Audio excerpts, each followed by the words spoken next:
Before I see this patient, I'm going to make sure that I wash my hands.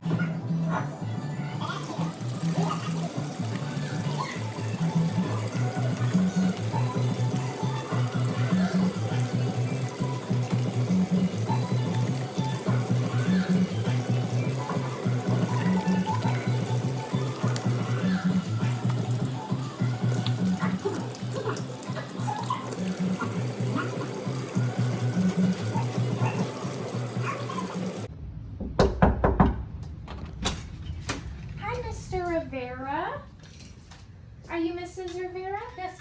Well, it's nice to meet you. Nice to meet you. I am occupational therapy. How are you today? I'm good. You're tired? Yeah, it's a very long night. So basically, occupational therapy, I am going to adjust some of his breathing, how he's positioned, and make sure that things are safe for him in his particular stage of ALS. And that's going to take about 10 minutes to 15 minutes. I see that he's up, so I wanted to get him while he's still up and while you're good. Okay. Does that sound okay with you? That sounds good. Okay, sounds good. So I'm going to check if this is right. Okay, so that's right. Right now, Ms. Rivera, I just want to make sure that his positioning is up a little bit more. So his bed is up at 30 degrees, and now we are going to want to reposition his head to where it's straight. So now that we have his head repositioned, the reason why we want to keep a good eye on his positioning and his neck position is because he might be at a greater risk, or he is at a greater risk for aspiration.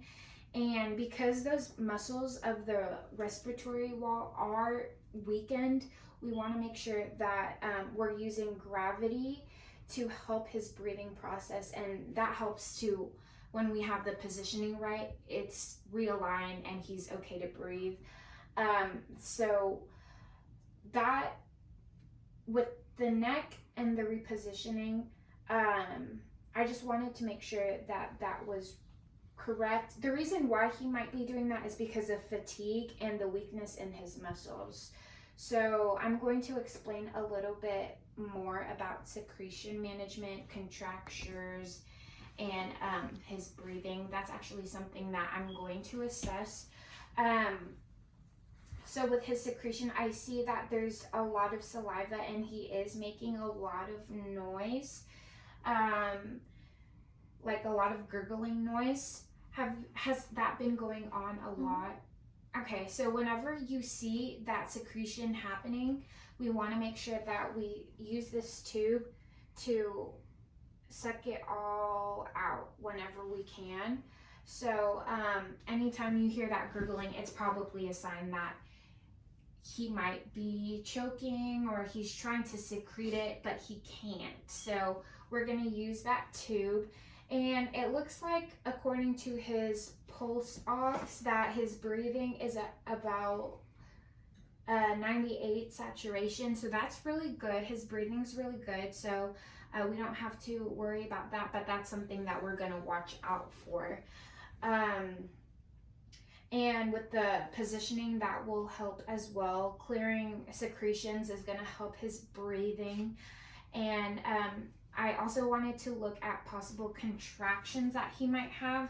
So the best way to look for those things is I'm just going to check his joints and his movements. It doesn't look like there are serious contractures, but we want to prevent that from happening, because if that does happen, then you might be stiff and you might not be able to move those at all anymore, even though there is weakness. So I'm going to do some passive range of motion exercises, and I'm going to explain that before we go ahead and I teach you on how to do those things. But basically that's to prevent contractures. Does that make sense, or how does that sound to you? Okay.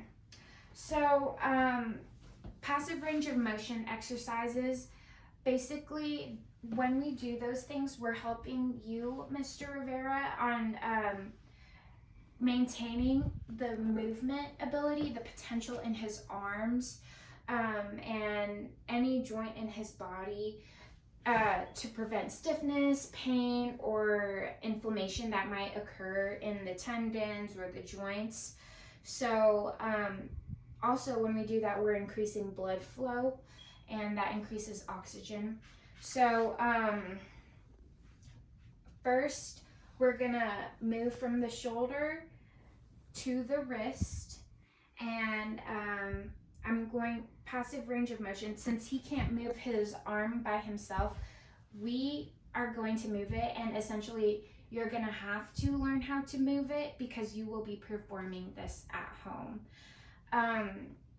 So I'm going to take your arm, Mr. Rivera, and I'm going to show you how it's done, and then after that I'm gonna have you practice.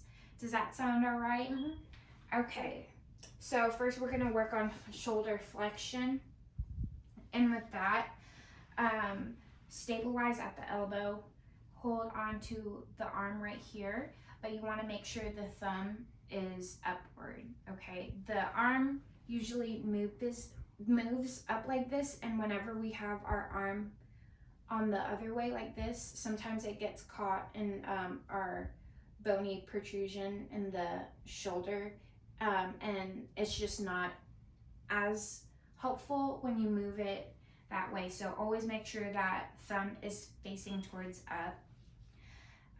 So stabilize right here, and then we're gonna bring it up. When you do this, we're gonna do this total of 10 times, 3 times a day. So it might be best to do it after meals, just so that way we can remember what's supposed to be done, when it's supposed to be done, and incorporate it into your routine. So I'm gonna do it 4 more times and then have you try it out. So this is 2, and maybe look for facial grimaces to see if he's hurting, and if he is making a face, maybe we're going too far and he has some pain. So this is 5. Okay, can I have you try it out, Miss Rivera? Okay.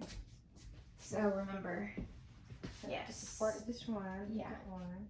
but also have that thumb facing upward like this. Very good.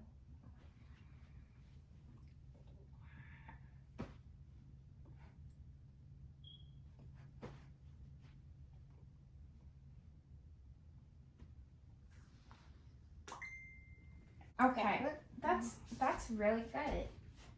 Okay, so next I'm going to teach you how to do horizontal abduction. So when we do this, we're going to take this arm, bring it across like that. Again, look for any of that facial grimaces. 3, 2. Bring it all the way across his chest. And then 5. Okay. And then I'm gonna reposition your head, Mr. Rivera. Always make sure that we're looking for that. So I'm gonna have you try that out.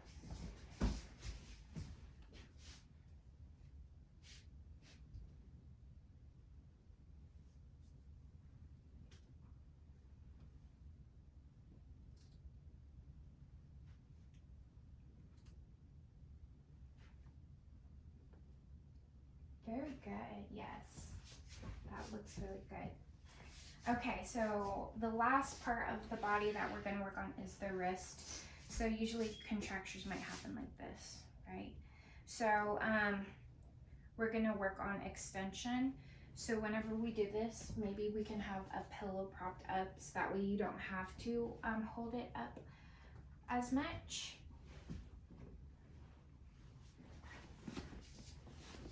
Yes, and then we're going to have his arm. Gonna do extension 10 times.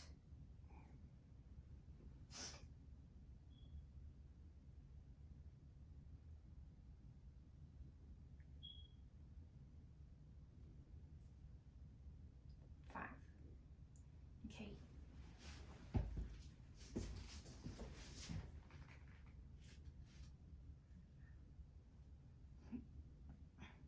That looks good.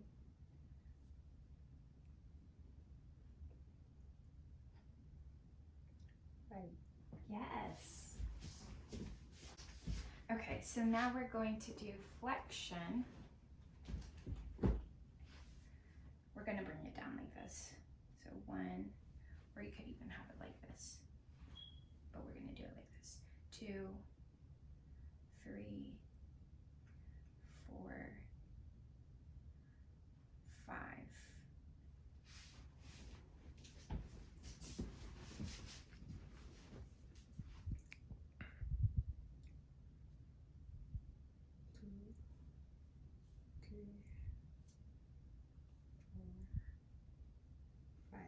Okay, so I did see something, because this is your joint right here, your knuckle joint. If we bend it like this, sometimes it's only our fingers. So bend from here, at that knuckle right there. Okay? But other than that, that looked really good.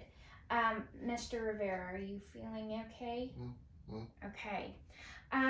So remember, we're gonna do that 10 times, 3 times after every meal, and look for those facial grimaces and stabilize at the elbow where you can. Again, that helps prevent the pain, any inflammation, increases oxygen to the body, and prevents contractures as a whole. So we did passive range of motion exercises, we did secretion management, and also worked with his positioning. So remember, this is what we can do just to help him out in his phase of ALS right now, just to keep his health, just to preserve his health and to help his breathing better, and overall with breathing, that helps with sleep, helps with fatigue, and tiredness, and that's really the most that we can do aside from his ADLs whenever he's resting. So how does that sound? Do you have any questions? Or you're doing a really great job. So Just really tired, you're tired? Yeah. But I'm just really tired, I've been taking care of him for, quite a long time, and it's just getting on me. Yeah. I wish I could do something else to help, but it looks like you're doing a great job, and it looks like you are his #1 supporter, if that's for sure, like he's here and he's still alive. I'm definitely grateful to be working with you. I can only imagine how hard it is on you. So there is a thing called caregiver burnout. Yeah. Does that sound like a thing in your life? I think so. Yeah.